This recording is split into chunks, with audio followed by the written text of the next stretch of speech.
Our first moderator today is an associate professor in the Clara Luper Department of African and African American Studies at the University of Oklahoma and director of Oklahoma Research for the Black Homesteader Project funded by the National Park Service in partnership with the Center for the Great Plains Studies.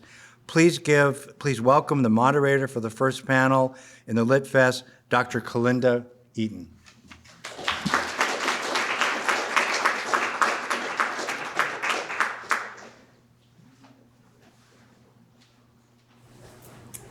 Yes, so welcome all. We have a different format, I think, today. And so my esteemed colleagues to my left and right are going to present original research relevant to the event, to the moment. And then we are going to have a hopefully engaging question and answer after those presentations. And so the first presenter will be Dr. Rita Keresztesi, correct? Sure. Okay. And you will, Dr. Keresztesi is a full professor in the Department of English here at the University of Oklahoma, and she will present on film and the connections to our esteemed awardee, Boubacar Diop's work. So I titled my talk, African Cinema's Alternative Archives, Boubacar Diop's Domigolo.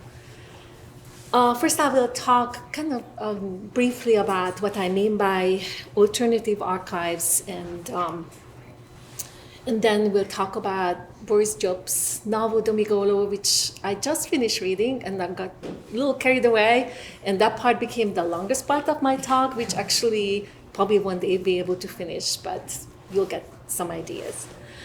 So let me talk about alternative archives. Felvin Sarr and Benedict Savoy's report on the restitution of African cultural heritage toward a new relational ethics from 2018 proposed a new approach to the future of the colonial past, proposing that Africa should reinvent itself through a synthesis of traditional and contemporary forms of social organization and cultural expression. In commenting on his book a year later, Afrotopia, The Future is Open, Felvin Sarr defines the new epistemological paradigm of the archive as such, in quotes. My basic idea is that the future is open, that she remains open to all of us, and that is the task of Africans to think and formulate their own future and to find their own metaphors for it. Afrotopia wants to open new ways of thinking of the social, the economic, and the political realms, and of humanity itself. While the momentum grows concerning the post-colonial afterlives of cultural objects, the need for a more general rethinking of the archive is needed, a restitution of alternative or Afro-archives.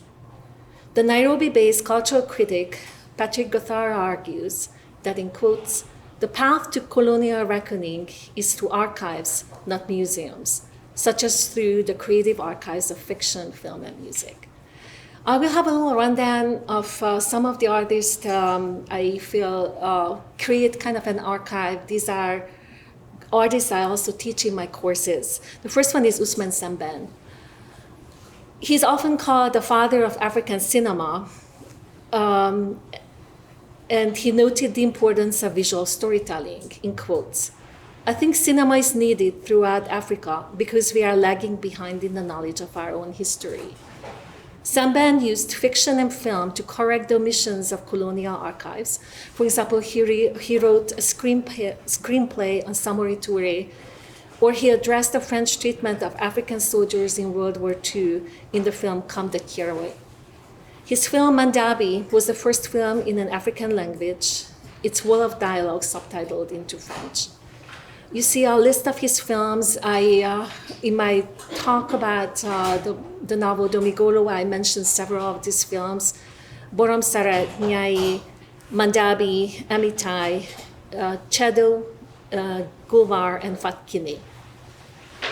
The next artist I'd like to mention is Jibril Diop Mamberi.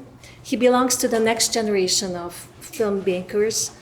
And while Samben's films told linear stories with a message to educate on various aspects of life in pre- and post-colonial West Africa, Mamberi experimented with nonlinear narrative styles and cinematic techniques.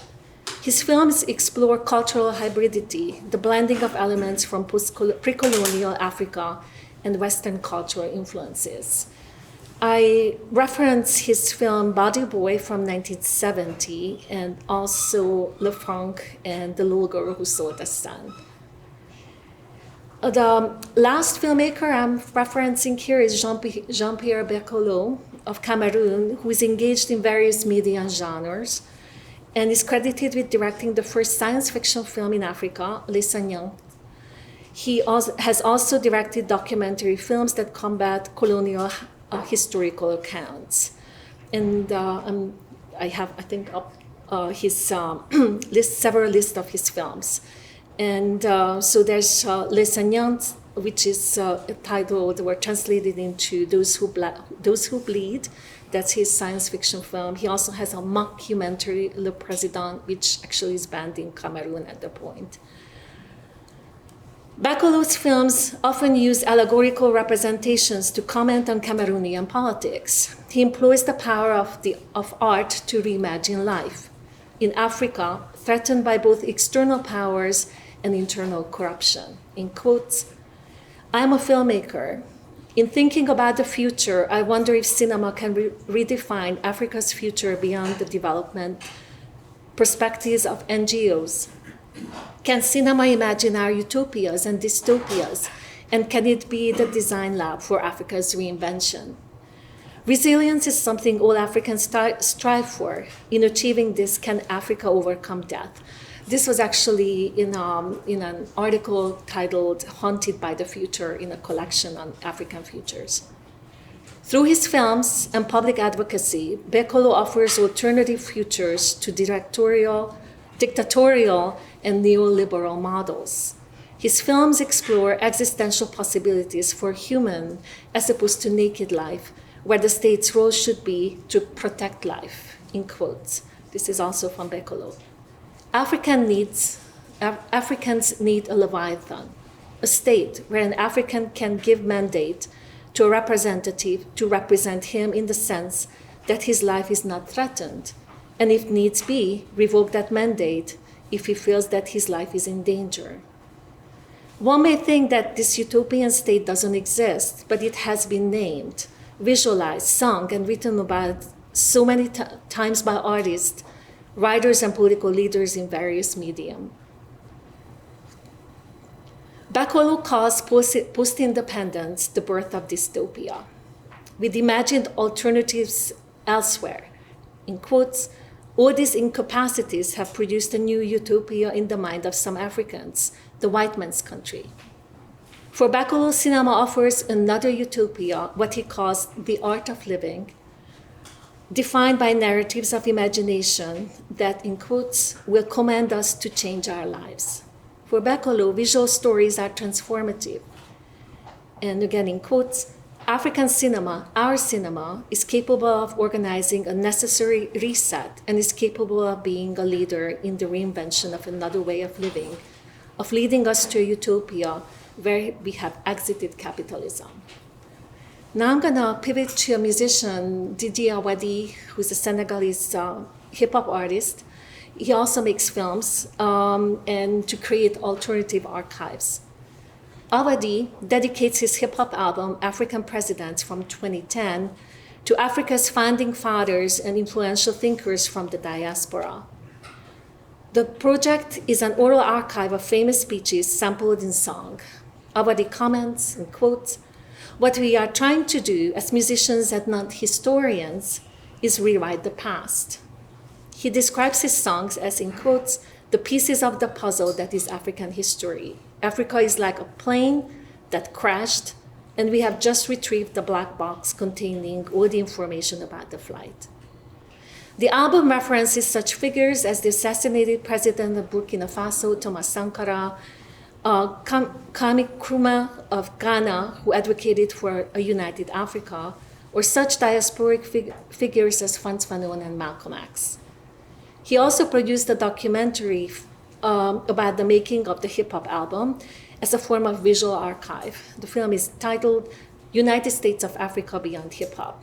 It takes Abadi through 40 countries in search of information on African leaders, many assassinated by political foes. Abadi calls his archival recovery project The Lions as opposed to The Hunter's Story.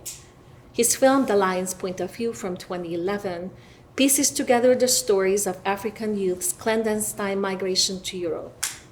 The film looks for answers why young Africans would seek their futures in Europe. In quotes, 50 years of independence, they promised us happiness and prosperity.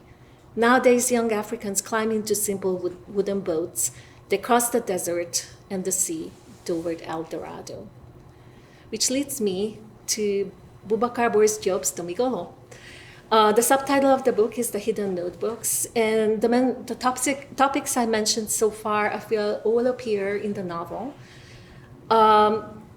So the novel, originally written in Wolof, then rewritten in French and translated into English, pays homage to African cinema, and its plot often references the films of Sembène and Mambéry, in my opinion. I might be wrong. Correct me if I'm wrong. The text is the memoir of the main character, Gourian Faital, written for his grandson Badou, who left Senegal, possibly for Europe, the place Gourian calls over there. The story focuses on Badou's parents, his father Hassan Faital, who migrated to Marseille to be a footballer, the wife he left behind, Bigo Essam, his new French wife, Yacine Ndiaye, and their culturally alienated children, Mibisang and Mibisang, also called Ninkinanka, in Gourian's Nightmare. The novel mourns the brain drain of Africa's youth to Europe, the tragic wave of economic flight that leaves a generation disconnected.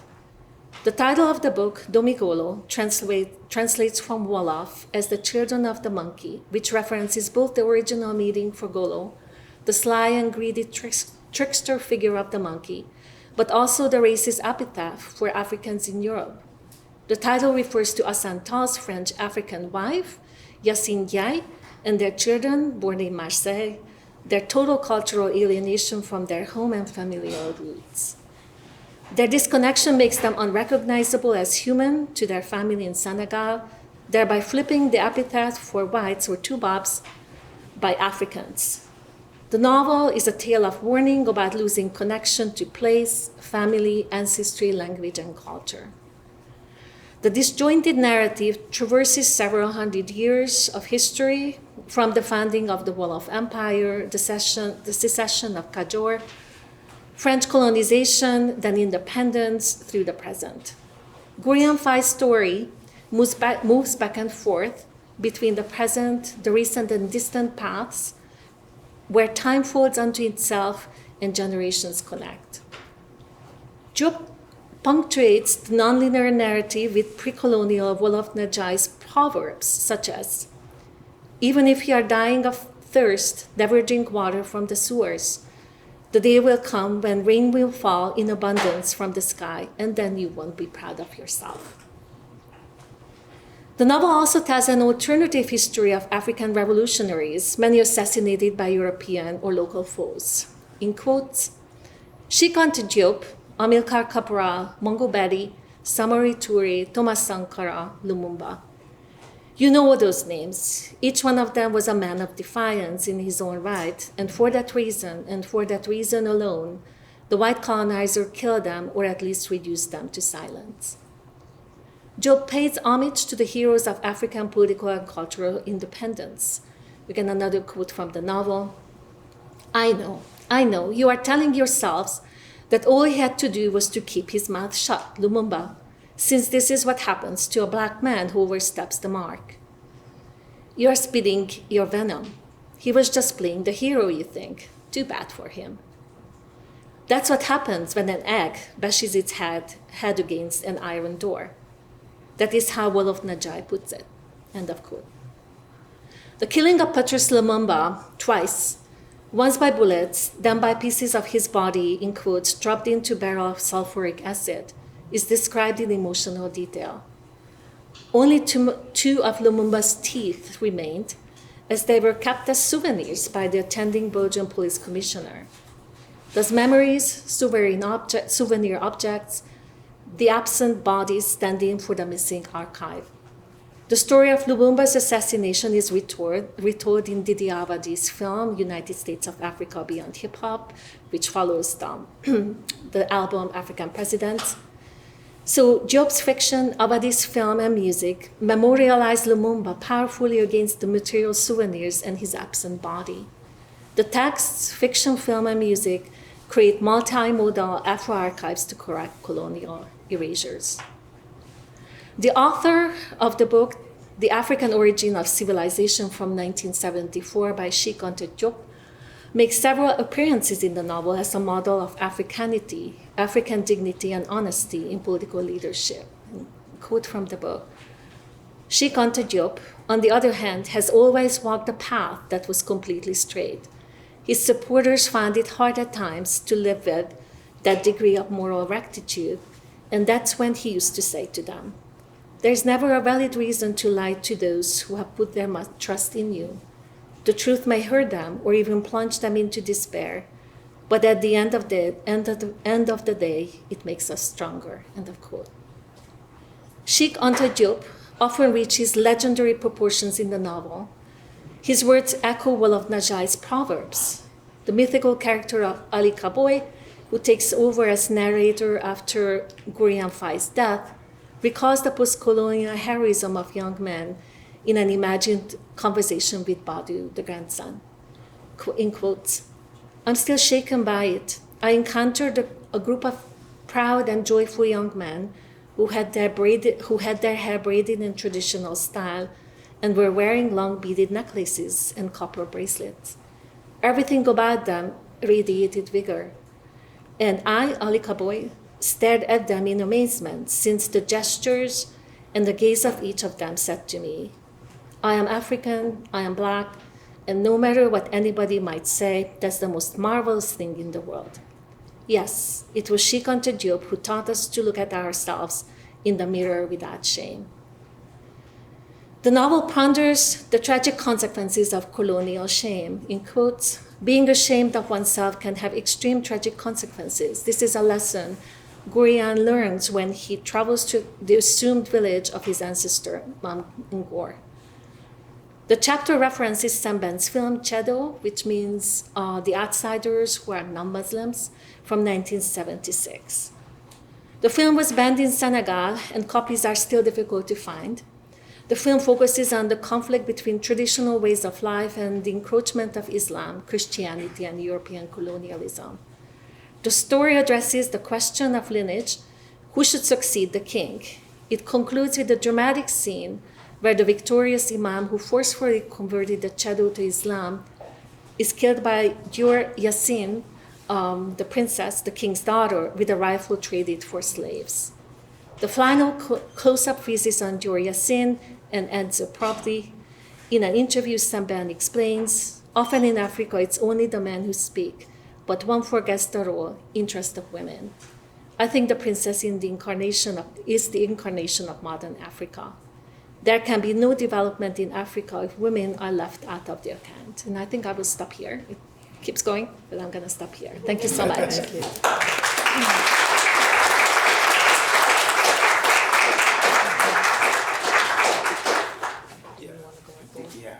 So can I introduce you first? Can I introduce you? Go ahead. Just really quick. I don't think Yes, you do. Thank you very much. And now we were going to hear from Dr. Bala Saho, who is the associate professor in the Department of History, and he will be speaking on his work with Gambian women and activism, Senegambian women, right. Activism, and reproductive rights. Right. Thank you. Can I come over there?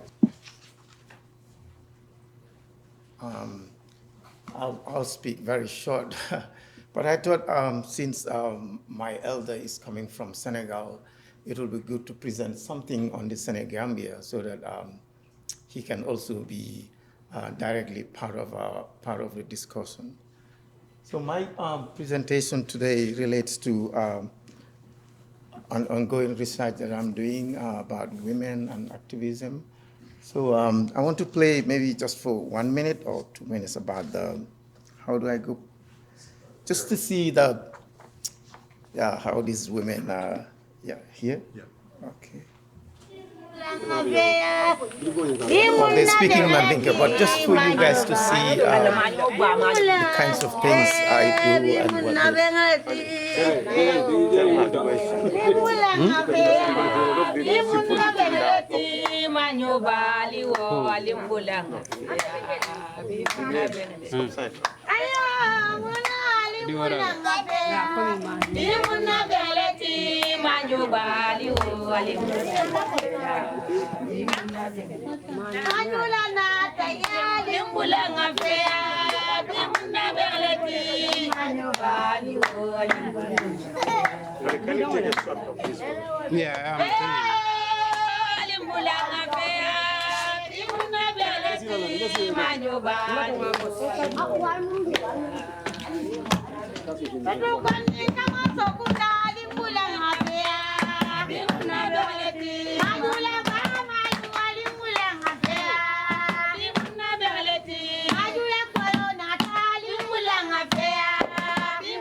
to the slides. Yeah.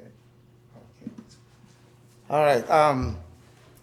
So this presentation is a part of a larger project that places the voices of Kanyeleng women at the center of a cultural and religious study of how ritual and ritual practices shape Kanyeleng women as agents of change and voices for other women in the Senegambia. So Kanyeleng, the women, they are known as Kanyeleng, is a voluntary organization encountered particularly among the Mandinka, these ethnic groups Mandinka, Jola, Wolof, and Fula of the Senegambia, although individual women from other ethnic groups can become members. One of the main goals of this group is to endeavor to increase the chances of the members bearing children and for their children not to die at an early age.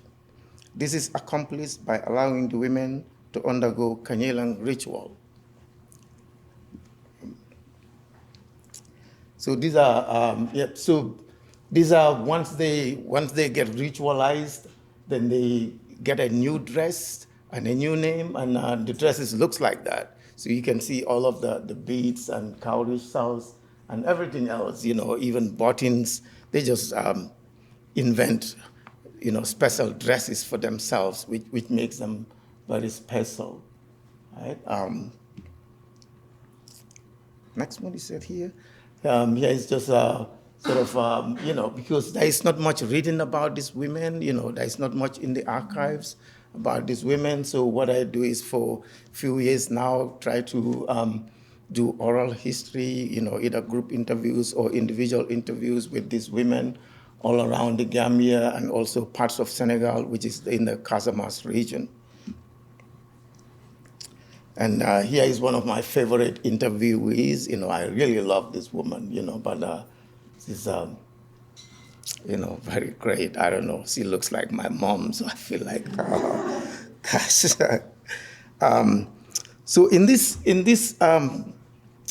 work, I argue that Kanyelang ritual practices are mechanisms that manipulate both the spiritual forces and the participants to transcend the corridors of infertility and to subvert male chauvinism with their new status and attach attractions, like all those dresses. They all mean something. What I'm talking about is how ritual functions as an instrument of power that brings out the problems of infertility in marriage for public scrutiny.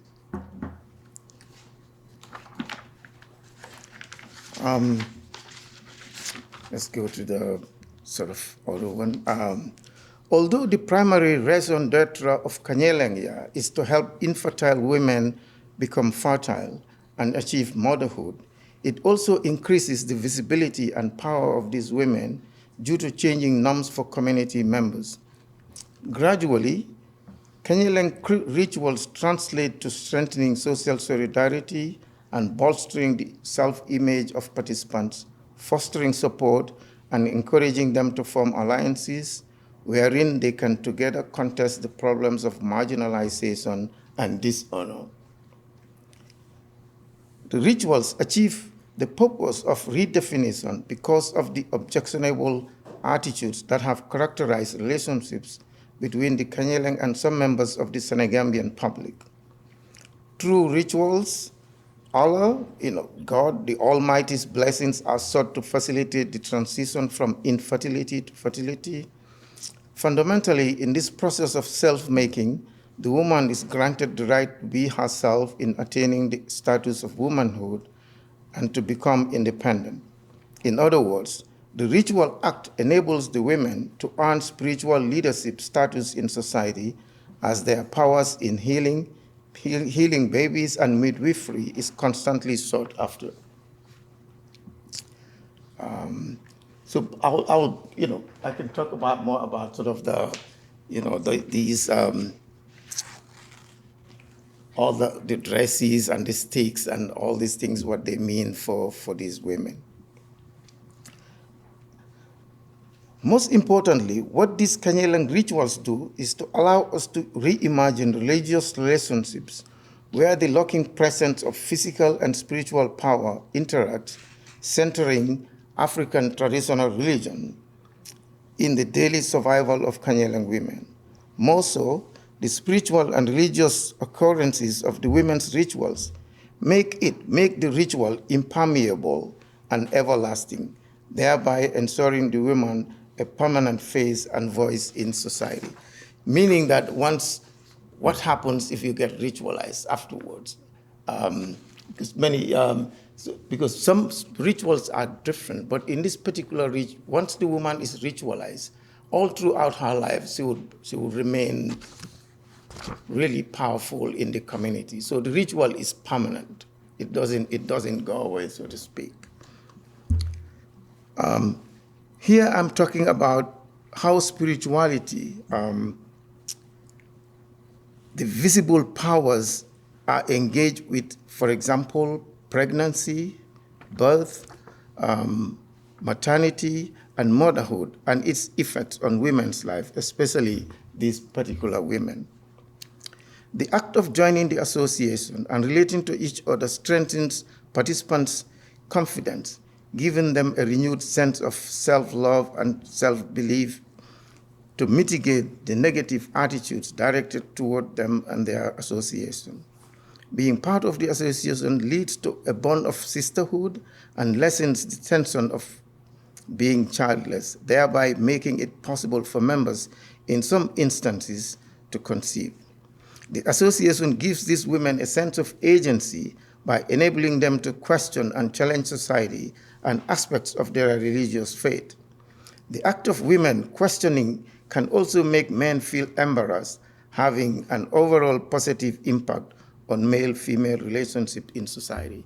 Because in the Senegambian society, one of the most fundamental aspects of life is the issue of shame. And I can talk about it later, because shaming men, or in general, if usually, traditionally, if people are ashamed, they can even commit suicide. It's that powerful. Kanyelaya necessitates a dialogue where negotiation is forced upon individuals, including husbands and in-laws, and society, as well as the supernatural, to pay attention to the childbearing woman's plight. Should the public's concern with the creation of children end with the delivery of a fetus, or should extend more comprehensively to the health of the maturing child as they strive toward adulthood? This issue certainly is not unique to the Senegambia. Let's say, for instance, in the United States, when abortion is debated, the question is raised by those who allow for this practice, whether or not those who concentrate so much on the,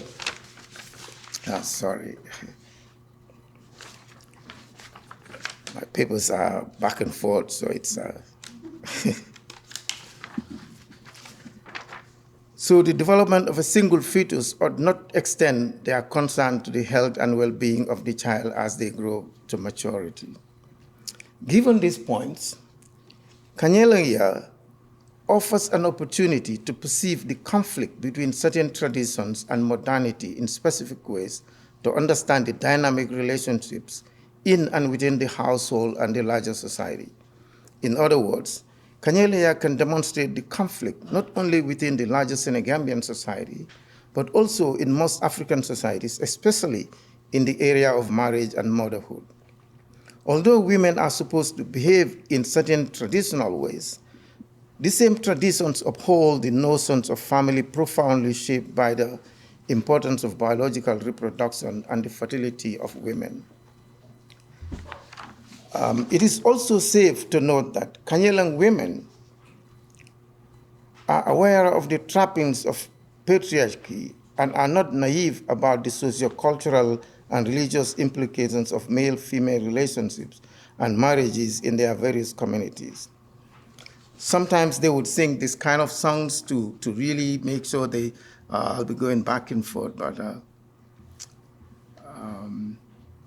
yeah, for example, this kind of songs so that they, for the understanding of culture. I know you know, I'm sure you know this four-winged lapwing is one of the most famous birds in the Gambia. But what they are doing here is sort of comparing themselves to this bird in both its weakness, but also its strength, like the strength of the bird. In comparing themselves to this four-winged lapwing, these women are cognizant that in such communities, marriage and other types of marriages and other types of relationships must be negotiated in order to influence decisions that underline coexistence and mutual responsibility. Also, and unfortunately, like this four-winged lapwing, these women are conscious of the inequalities between men and women and must endeavor to navigate the unequal terrain carefully but positively. Hence, they sing, sometimes they would say, spore-wing, lapwing, you have a big mouth, but no capability. Right? I'm sure you know this, but if you go near them, they cry so loud, and they have little tiny legs. So at the same time, they talk a lot, but they are fragile in a sense. So I think the women here are aware of their positions in these patriarchal societies, and they find ways sort of to navigate it.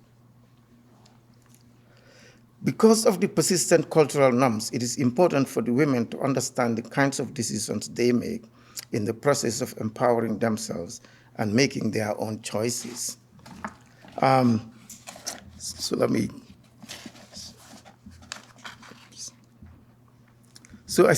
of the things they really do is perform. One of the ways they go about really showing this in public is by performance. And here I have given some examples of how performance is done and how kind of helps them really to be more visible in these societies. This is one of the ways they do these. They they use really local materials, like, for example, the colander. If they want to play music, they can pick up anything around them and turn it into musical instruments or and play them. So this is one of the most famous drums that women use.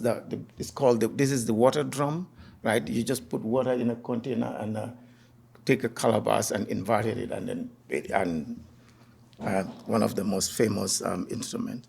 So in doing this, they will also go around and behave like crazy people, because comparing themselves to mad people in society forces community to sort of seriously look at them. Because I'm sure you all know that in Africa, if you are crazy, you are done with, right? You are finished, right? In Africa, because nobody cares about you. So if they are trying to compare themselves with these crazy people, they are really forcing society to take a second look. Another thing is sort of the way sort of they perform these sort of this sort of forcing men to really understand that there is actually nothing wrong with these women to have kids, because sometimes the problem can also be the man, but that is not talked about usually, right? They don't talk about the lack of men producing kids, but only blaming women. So the women would go out singing these kinds of songs. So if you are doing that, sometimes do you know about there is this concept of naked agency that people have written about, but it's really powerful, where African women, if they are really troubled, they can go sort of punish their opponents by being naked. And as a result, no man wants to see that, right? That's really, and there are a lot of books about this. One of the most recent books, I think, is by way of Duke University Press, that sort of characterizes from Ivory Coast, the naked agency. So another thing is sort of they also sort of try to, sing songs also about women, other women too, sort of forcing them also not to be all about looking good, dressing well all the time, but you cannot have children in a way, right? So in that way, they will be singing these kinds of songs to their fellow women also, to make efforts to have children, right? Yeah, I'm almost done. Other issues they do is what's called rites of reversals, right? Sort of they will dress like men, put on their husband's clothes, and go out and sort of mock men in so many instances. But all of that is a way of sort of transmit what is called transmission of guilt. So they put blame on other men. Other songs include these kinds of things, right? Really sort of, knocking the hell out of men, sort of, I like these kinds of things, really. All right, so I will maybe stop here and then take questions. Great.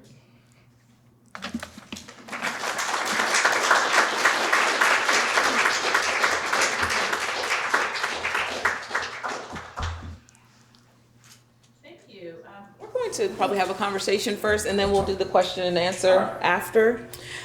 So both of these presentations, as we hear, really talk about agency, language, obviously with film, the visual message, but also voicing experiences and providing testimony. And so I wanted to begin this larger conversation with a question related to one of the texts that our esteemed author has written. And it's interesting because I was thinking when we acknowledged Mr. Diop in the room, that I was at a conference one time and the entire panel was on this author's work, and the author walked into the room and sat down, and then everyone was just kind of stopped and stared, and they didn't know what to do. And so then after it was over, he said, it was kind of strange listening to everyone talk about my work. So hopefully you don't feel that way, that you feel like it's kind of strange, and that we're doing your work justice. So my first question for both of you has to do with Murambi, the Book of Bones, where it's a clear example of, in my opinion, the transformative and didactic or instructive power of art, and in this case, literature. And given what we know of the structure of the novel and field work and interviews that inspired the work, we come to understand this importance of testimony. And this goes back to what I was saying before, that both of your presentations speak of testimony in some way. In a 2015 interview, Rwandan scholar Chantal Kalisa said, quote, "Denialism is always, unfortunately, part of the discourse of genocide. When genocide happens, that's when people start saying it didn't happen," end quote. So I'm interested to hear your thoughts on the impact, either literature or film or oral narratives, particularly all of these different parts of the arts and humanities, what impact they have, in your opinion, when it comes to this ability to validate testimony. So we often think about testimony as being something that is very clinical, very legal, and something that is done in a room, in front of a jury in some particular way. But we're talking about art, and we're talking about the power of art and the ways in which, whether it be literature, film, or dance, right, there are certain testimonies that are coming forward. And so I'm interested to hear more about how you see your work speaking to this. You want to begin? Yeah. Okay. She can go first. Oh, what's good? I think she's deferred to you. Okay. Yeah, thank you so much for the question. I think as far as I'm concerned, and maybe also like from the community where I originally come from, I think the most important thing is first the value. What do people value? What do communities value? So if, for example, say they value, let's say just art, if they value art, or if they value like the kinds of things that I just talked about, right? For example, if they value children, right? Then I think in that process, then they try to understand it. And in understanding it also, then they try to act and make those things possible, right? Therefore, I think things like the kind of questions that you ask it's so important, because in Africa, all of those things even I think this imagination or this way of thinking is non-African in many ways, and it's received from the West. And I think that's what makes it really difficult for many African writers and authors and even ordinary people to really to sort of disentangle all of these issues. So I personally, I think that it's a question of also education, but not only to go to school, but what kind of education do you receive from, either from school or from home, that you can really, like the example you give, if, we all know genocide is committed, but some people all know it's not.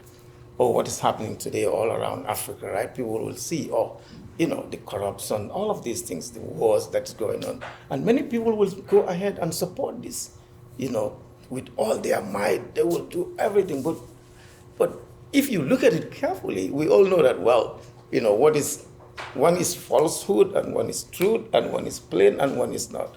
So it's a complicated issue, but I think it depends on individuals' growth, your education, your values, particularly your moral values. Yeah. Well, I'm going to reveal myself. I'm Hungarian. And I grew up under communism, and I never learned about the Holocaust. So I learned about it when I came to the US, and actually learned it from a novel, Elie Wiesel's novel, Night. So what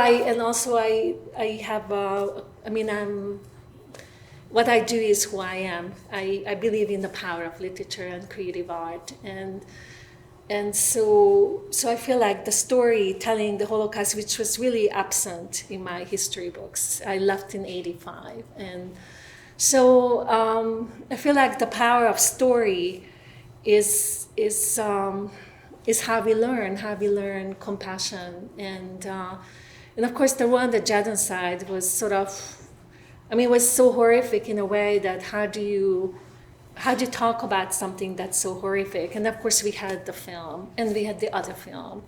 And then we had the whole sort of political narrative that who was saving whom and who's a good guy. And I keep following that who is sort of the good guy in the Rwanda genocide, who was saving who, and then now that person is in prison or etc. So in a sense, when you talk about it as fiction, you gain a very different kind of access to the experience that cannot be, if you visualize it in a film, that's one thing. It's if you talk about it in a history book, it's another thing. But if you read as fiction, and this book, it seems like, and I hate talking about, because you're sitting in the room, I feel like you should be talking about this, but in a way, you wrote about the genocide, then you went to Rwanda, and then wrote a novel, and then it also seeps into the other novel, Domigolo, which has a whole scene of genocide or tribal war as well. So I do feel that we learn truths through fiction, through stories. So that's kind of my take on that. That's wonderful. And I'm also thinking about, so we're talking about the power of literature, the power of fiction, right? And I am one who is a fan and writes about historical fiction, right? So then you have that, historical truth, quote unquote, right? Maybe lowercase t, that comes into these conversations and these discussions as well. And then I'm also thinking about what you presented at the in terms of the very end and the dance, can you speak a bit about what the dance signified, the one where the money was being given? Right? Can you speak a bit about what that dance was signifying and kind of what kind of maybe unspoken testimony was being given there that say we normally wouldn't hear or see? Right, so that particular dance is for entertainment, because what this group of women also do is they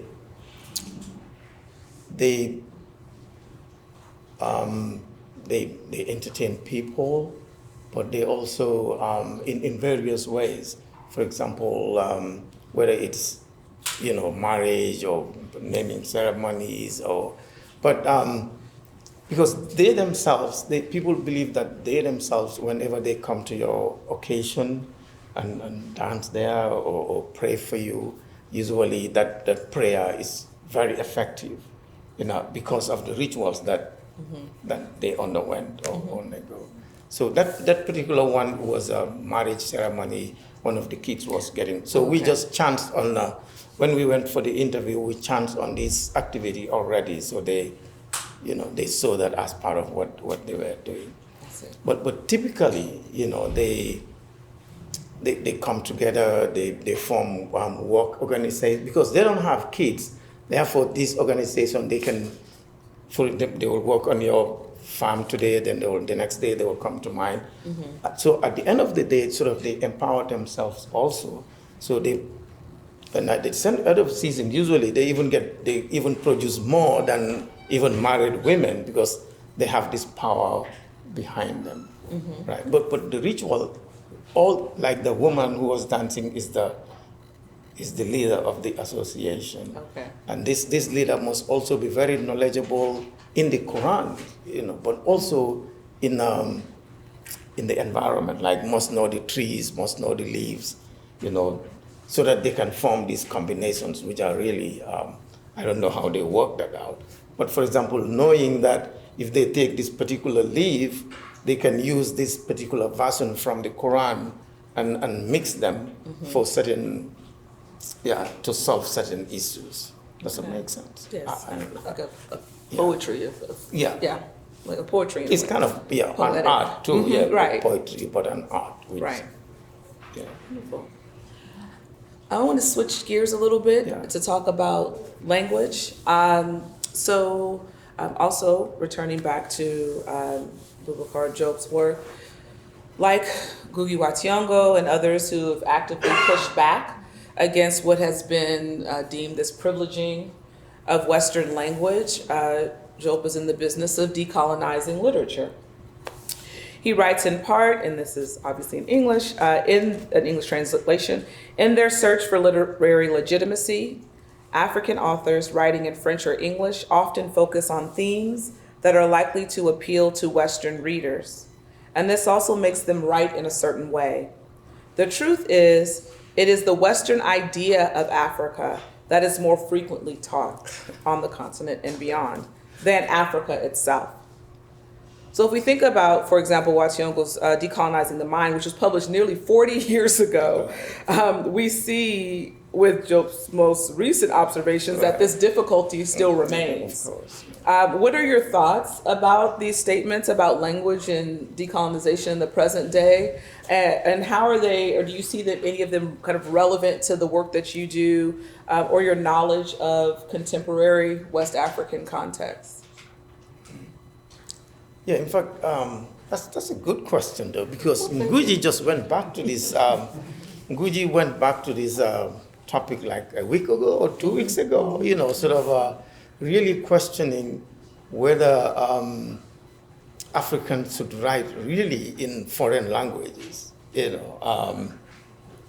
know, why would, for example, our elder man, you know, write in French, or why would, you know, why not in Wolof continuously? Why, you know, what good is that, and or what can that achieve? Right. But it's been very difficult because it has never been possible since, you know, in the 60s up to now. There is a big debate with Ngugi wa Thiong'o is at the forefront of these, even Chinua Achebe and so many others, trying really to encourage or to move this sort of forward, that Africans should write in their African languages. And but I think even more importantly also, you know, colonial education again was one of the I think biggest instrument that sort of faltered this discourse in a way. Because I told my students, even myself, I'm a victim. I don't call it a victim, but I had experienced this kind of education where at our high school, this was in the 70s, right?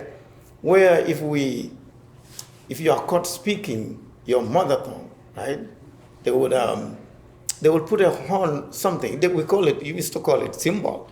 They will put a cow horn around your neck, or they will put they put stones in a pot. So when you walk around, it makes noise. And we used to enjoy this, you know. I mean, now imagine, we used to laugh at people and enjoy people, because we all know, oh man, he's caught speaking his mother tongue.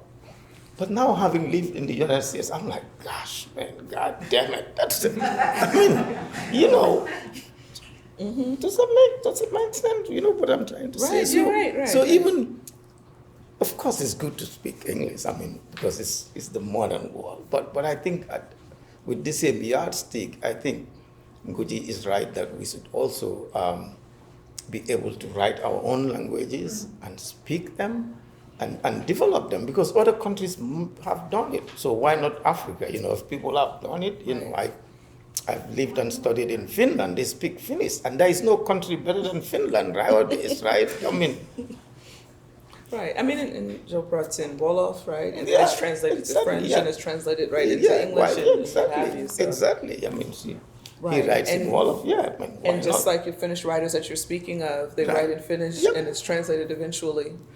So this question of Or some who maybe can you be- don't even have to translate it. If Right, but that's if true, that's people true. can force to study your That language is true, too, right? that is They true. Force, yeah. So, But I was just going to say that question of who gets translated and who Right, doesn't, right, right. is also very of colonial. course, yeah, absolutely, absolutely. Do you have anything? I don't know. Well, someone who is speaking in a second language, and I feel like I constantly have to moderate how I'm expressing myself, because my Hungarian self is very different from my American self and language. So I feel like that something is lost when it's translated. I know I behave differently in my own language. I express myself. I relate to people differently. My voice is different. So I know that a lot of things are lost in translation, literally. So just reading Domigolo, which was written in Wolof, but I know it was rewritten for French and then translated to English. So there are a lot of things had to be changed. A lot of things had to be explained or not explained. I actually bought a Wolof dictionary trying to find the right translations or even the pronunciation. I only had a Gambian Wolof dictionary, which didn't quite work. But so that notion of what languages we should learn, and so it's really disappointing that we don't have access to African languages, probably even at this university. So students don't have an access to learning, or we don't have an access. So I feel like language is very, very important, and it really cuts down on what is acceptable behavior, speech, how things are, because language dictates what is expressed and what is lost in translation. So I want to give us time to entertain questions from the audience, but before we do that, I have one last question. And that is more of a question about contemporary projects that you think are important and you want to shout out, I guess. So in terms of art or scholarship even, which I know some of you have mentioned, or popular culture coming out of West Africa, or maybe even other regions on the continent, whose voices should we be listening to aside from Jobs and others? What should we be watching? Who should we be engaging with? Oh, that's a difficult question. I don't know. I don't know. I think everybody. I think we should listen to everybody's voice. It's not whether we, because in Africa, the elders are our. You know that, right? The elders are our libraries, right? I mean, you know this because lack of written materials and everything. So we should listen to elders first, because they have it. They have the knowledge. They have the experience, right? But I think youth voices are also very important, and it looks like to me that in the next few years, there's going to be a big revolution in Africa. I don't know if. I hope I'm right. It's the youngest continent in the world. Exactly, right. I hope I'm right. And most of these things will change. I mean, I don't know when, but it looks like, because there are so many youthful voices nowadays, whether it's in terms of music, and I think we have seen examples from the Ugandan artist. I don't know if you know that guy, but so many young artists in Nigeria, all over the continent, whether they are in music, but even in writing, literature also. Now we have a lot of young people coming out with very, very good books, particularly in literature. That are set in African countries and written on the continent too, which is important. Yeah.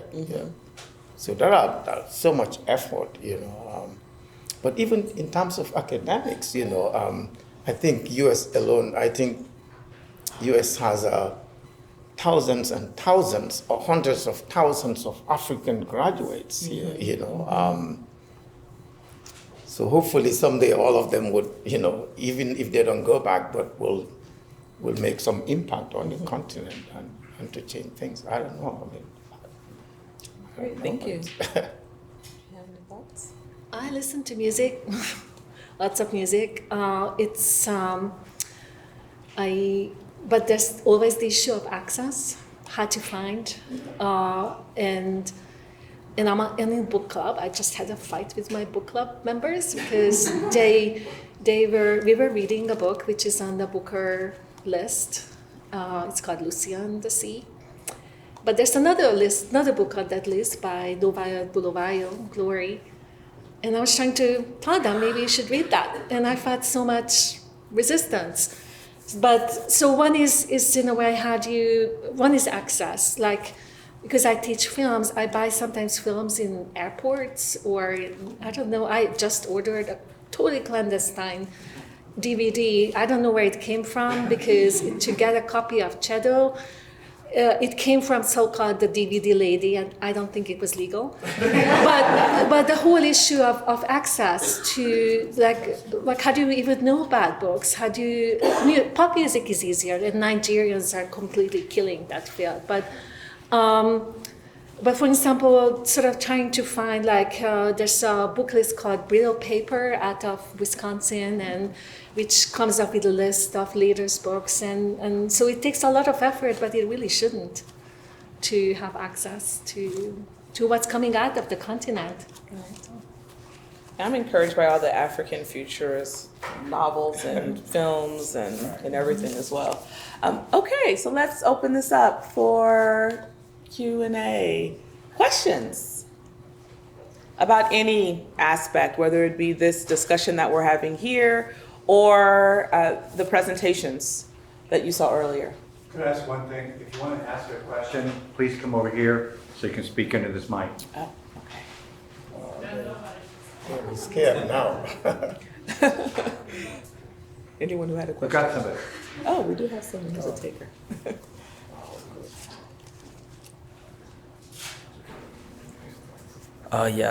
So my question is, as the impressionability of African people start to fade away through like education and influence in music and culture, do you think that like confronting the Americanized African perception is something that would be necessary for the future? Yeah, that's a good question, bro. Yes, I think you were right. Just sort of this general tendency of is it wannabe, right? Is it wannabe Americans, right? I mean, I think that's sadly one of the biggest problems with our young musicians in Africa, right? Even when they sing, everybody wants to, I think that relates to more to economics, right? Because that will make them more, is it funky or whatever it is, but in that way their music will sell better, will be more popular accepted. because they want to be, I mean, it's a very sad thing, because if you hear them singing, everybody has pants down there, and it's crazy, but it's also sad because I think what does really, instead of improving the music in Africa or the art, it's kind of killing it more, right? Because the opportunities are there for people to go into our cultural traditions and use those materials and produce, some good music. But unfortunately, as you said, so I don't know what is the way forward with that. I don't know, because economically, musicians don't make, artists don't make a lot in Africa itself, right? Our brother will know that. I mean, I don't know how many people in Africa will buy a book in Africa, right? A book in Africa, or pay to come to concert. So I think, I think they have to play very carefully that game. I don't know how we can resolve that, really. I don't know. What do you think? I don't know. Well, I was going to say, I agree with you, but I still think there's some really encouraging and great collaborations across the ocean and across the diaspora, right? So with African American artists and Afro-Caribbean artists and Afro-British artists and African artists on the continent. However, going back to what you both are talking about, it's this imaging, right? Yeah. And who controls this image, right? So we have the music, but then we have this question of who's controlling the image, what is actually selling, who is controlling what sells, and this goes back to what Joke was saying about that Western idea of Africa, right? Being more popular and influential than actually, the continent itself, and then actually what's coming out of the continent. So as you say, it's very complicated, and there are many layers of this. And I I think it's something that has been ongoing, but I'm wondering, to the person's question, Yeah. I'm wondering kind of what this will look like, and you're talking about this revolution, what this will Right. look like in another, 5 years, 10 years, 20 years, Yeah. if we'll still have some of these same complications. Yeah, there is a lot of efforts, by a lot of musicians who are trying to, use this African, African art and culture and sort of fuse it into their music. A lot of people are, but they are, hopefully their voices will be heard more and more, Right. and so that the youth can appreciate, all of these sort of traditions and cultures that they have at their disposal. Right. Of course, it's, this international cooperation is very good. There's nothing wrong being American or British, but it's just the focus of. I don't know if you have seen this documentary quite recently I think it's in Malawi, where I think it's a Chinese guy who. Oh. Yeah, I don't know. Yes. Yeah. What can you explain that? Well, yeah. he has gone. Yeah. Well, what I know of it is that he's gone into these rural areas Yeah. and takes videos of the children who are dancing. And I know And many of singing, you have yeah. probably seen these Right. children dancing and singing on TikTok and what have you. But Right. but he has them saying words in. I don't know exactly where he was from or what language he's speaking. It was in but, Malawi. But no, where he's from, because he has them speaking. Yeah, in China. Is it in Mandarin? I can't remember. Mandarin. Yeah, Okay. I think it's Mandarin. And saying things like, I am stupid, I am ugly, and all of this, and they don't know that, Yeah. and so they're singing and dancing, and he has, he creates these songs, and so this had been going on for a while, and then, people were finding, and he would post them, of course. He got all these likes and what have you. People think it's so hilarious, and so he's exploiting these children, and then also their parents who didn't know, of course, what was happening, and so anyway, and then there was this whole expose done, and there was a documentary on it, and they say they still can't find him, and that's the they part. caught him. No, they caught him. Oh, they did. now. Okay, they found okay, him. Yeah, okay. I didn't know about that They part. found him. Right. So you do have that part of it in terms of the exploitation. Thank you. I know we went on with your question. Just kind of, hopefully we answered it. Any other questions? I think we have. What time is it? What time do we have? It's after 3. Okay. I think we have time for one question. One more. Come on. Come on, my sister.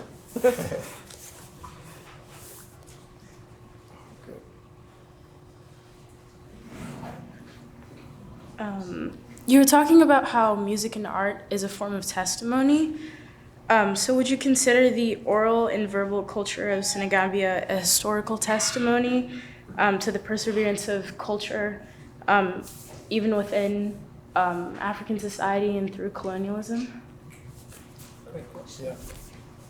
That's a good question too. Yeah, of course. I think because most oral history is so significant because again, most of the